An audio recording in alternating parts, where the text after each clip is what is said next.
Lin তখন সাংবাদিক। তো একদিন এক চুরির ঘটনার একটা রিপোর্ট করছে। তো রিপোর্ট শেষে সে একটা মন্তব্য করলো। সাধারণভাবে সাংবাদিকরা রিপোর্টের সাথে ব্যক্তিগত কোনো মন্তব্য যুক্ত করেন না, কিন্তু যে কোনো কারণে হোক লিন মন্তব্যটি করে ফেললেন রিপোর্টের একেবারে শেষে। মন্তব্যটা ছিল যে চুরির জন্যে এত নিখুঁত পরিকল্পনা এবং এটার এত সুন্দর বাস্তবায়ন যে লোক করতে পারে সে চাইলে যে কোনো কাজে সফল হতে পারে।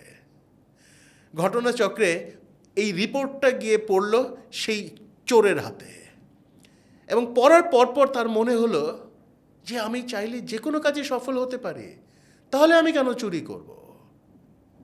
এই ঘটনার ২০ বছর পর ওই চোর এসে লিনের সাথে দেখা করলো, এবং লিন তখন তাইওয়ানের সবচেয়ে বড় লেখক হিসেবে প্রতিষ্ঠিত।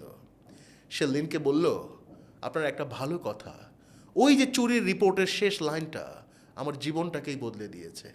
চুরি ছাড়াও যে আমি বড় কিছু করতে পারি সেই বিশ্বাসটি ওই দিন আমার মধ্যে সৃষ্টি হয়েছে, এবং আমি এখন একজন মিলিয়নিয়ার, এবং ব্যবসা করেই আমি মিলিয়নিয়ার হয়েছি।